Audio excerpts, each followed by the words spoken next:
ओम नमः शिवाय भक्तों। जैसा कि आप जानते हैं, आज सोमवती अमावस्या है और इस दिन पीपल के वृक्ष की 108 फेरी करने का बहुत ही महात्म है, बहुत ही पुण्य की प्राप्ति होती है। आइए सुनते हैं सोमवती अमावस्या की कथा। एक साहूकार के 7 बेटे, 7 बहू और एक बेटी थी। साहूकार के घर एक जोगी भिक्षा लेने आता था तो साहूकार की बहू भिक्षा दे देती। जब कभी भी साहूकार की लड़की भिक्षा देती तो वह बिना भिक्षा लिए ही चला जाता और कहता कि लड़की तू सुहागन है, पर भाग्य में तेरे दुहाग लिखा है। यह सुनकर लड़की सुबकने लगी।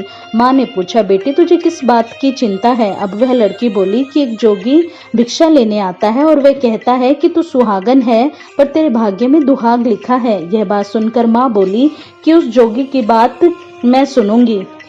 अगले दिन माँ छुपकर बैठ गई। जोगी भिक्षा लेने आया, लड़की भिक्षा देने लगी तो आज भी जोगी ने वैसा ही बोला। इतनी बात सुनकर माँ निकल कर आ गई और बोली कि एक तो हम तुझे भिक्षा देते हैं और ऊपर से तू हमें गाली देता है। जोगी बोला कि मैं गाली नहीं देता, सच्ची बात कहता हूँ, इसके भाग्य में ऐसा ही लिखा है। तब माँ बोली कि अगर तुझे इतना ही मालूम है तो इससे बचने का उपाय भी मालूम होगा। जोगी बोला कि 7 समंदर पार एक सोना धोबन रहती है जिसने सोमवती अमावस्या कर रखी है। अगर वह इससे आकर फल दे दे तो इसका दुहाग टल सकता है, नहीं तो विवाह के समय सर्प काटने से उसकी मृत्यु हो जाएगी। यह बात सुनकर माँ बहुत रोने लगी। तब माँ सोना धोबन के पास गई। रास्ते में बहुत तेज धूप पड़ रही थी तो एक पीपल के पेड़ के नीचे बैठ गई। पेड़ पर गरुड़ पंखनी का बच्चा रहता था जिसे सांप डसने आया तो साहूकारनी ने सांप को मार दिया और बच्चों को बचा लिया। अब गरुड़ पंखनी आई, सब जगह खून देखकर साहूकारनी को चोंच मारने लगी। साहूकारनी बोली, मैंने तो तेरे बच्चे को बचाया है। अब गरुड़ पंखनी बोली कि तूने मेरे बच्चे को बचाया है, सो तू मांग ले जो तू मांगती है। साहूकारनी बोली, पहले वचन भरो। गरुड़ पंखनी बोली, मैं तुझे वचन देती हूँ। साहूकारनी बोली, मुझे 7 समंदर पार सोना धोबन के घर पर छोड़ दो। अब गरुड़ पंखनी ने उसे सोना धोबन के घर छोड़ दिया। जहां जाकर साहूकारनी ने सोचा कि अब इसको कैसे मनाऊं। सोना धोबन के घर 7 बहुएं थी जो कि घर का काम करने के लिए आपस में हर समय लड़ती झगड़ती रहती थी। रात को सब सो जाते तो साहूकारनी सोना धोबन के घर जाती और उनका सारा काम कर देती और दिन निकलने से पहले ही चली आती। अब सारी बहू आपस में सोचती कि सारे घर का काम कौन करता है, और वो आपस में भी एक दूसरे को नहीं पूछती थी।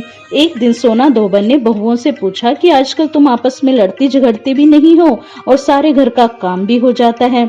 अब बहू बोली कि काम तो हमको ही करना पड़ता है, लड़ाई करने से क्या फायदा। सोना धोबन ने सोचा कि आज मैं देखूंगी कि कौन सी बहू सारा काम करती है।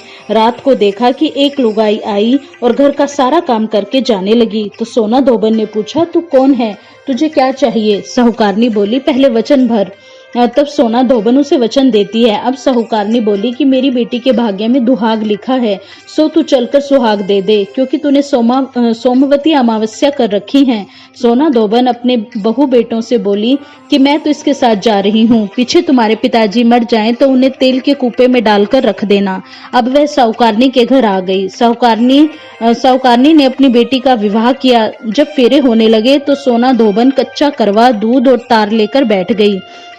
थोड़ी देर में सांप आया और उस लड़के को डसने लगा तो सोना धोबन ने करवा आगे कर तार से सांप को बांध दिया। डर के मारे सांप मर गया। अब सोना धोबन ने उसे सुहाग दिया और बोली कि जितनी अमावस्या मैंने की है उन सब का फल साहूकार की बेटी को मिलियो, और जो आगे करूंगी उनका फल मेरे पति और मेरे बेटे को मिलियो।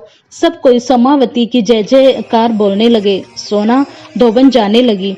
साहूकारनी बोली, कुछ मांग ले, तूने मेरे जवाई को जीवन दान दिया है। वह बोली, मुझे कुछ नहीं चाहिए। यह कहकर वह चली गई। अब उस रास्ते में फिर सोमवती अमावस्या आई। उसने पीपल के पेड़ के नीचे बैठकर कहानी की, व्रत किया और पीपल की 108 फेरी लगाई। पीपल की पूजा करने के बाद वह घर पर गई तो वहां जाकर देखती है कि उसका पति मरा पड़ा है। जो उसने सोमवती अमावस्या रास्ते में की थी उसका फल अपने पति को दे दिया। अब उसका पति जिंदा हो गया। सब कहने लगे कि तूने क्या किया जो यह जिंदा हो गया। तब वह बोली, मैंने कुछ नहीं किया, रास्ते में सोमवती अमावस्या आई थी सो उसकी पूजा करी थी, व्रत किया और 108 फेरी पीपल की लगाई। सारी नगरी में ढिंढोरा पिटवा दिया कि सब कोई सोमवती अमावस्या की पूजा करियो, व्रत रखियो, 108 फेरी पीपल की लगाइयो। हे सोमवती अमावस्या, जैसे साहूकार की बेटी को सुहाग दिया वैसे सब किसी को देना। कहते सुनते हर किसी को उसका सुहाग देना, सब पर अपनी कृपा बरसाए रखना। जय सोमवती अमावस्या।